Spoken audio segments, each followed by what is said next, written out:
واحد الله صلى على النبي، الريب اي او كوستاليتا او السن زي ما بنقول بالبلدي كده من افضل القطعيات اللي في اللحم البقري. تعالى ده لها كذا استخدام.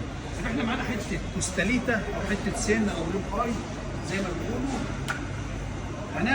هنطلع منها صنفين، هناخد الضلوع لحم الخضار، وهناخد البريمو بتاع الكوستاليتا او السن لحمه للشوي على الفحم. تعالى دولي الضلوع. طبعا انت شايف التفاصيل بتاع الضلوع عامله ازاي، بص تفاصيل اللحمه دي هنعملها لحمه خضار او طاجن. بص التفاصيل دي لحمه بقى اللي هي ايه، السمين بتاعها يتاكل قبل لحمه. تعالى دولي نشيل طبعا الورقه دي كده،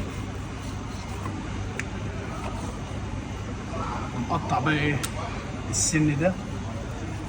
ممكن تتعمل لحمه محمره، ممكن تتعمل طبعا احنا هنشويها دلوقتي ورقه لحمه، تتعمل في صينيه بطاطس على اي وضع. ديت بديل عرق الفليتو، وبل هي احسن كمان من عرق الفليتو السن او الكوستاليتا،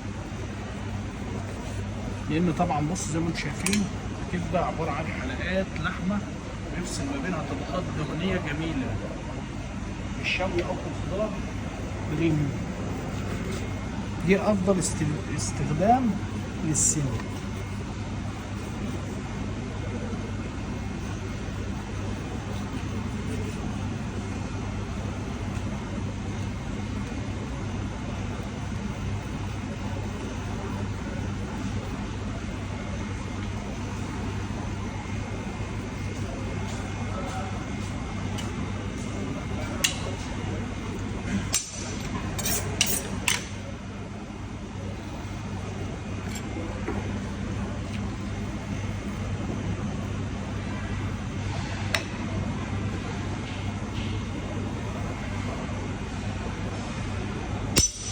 واحد الله صلى على النبي.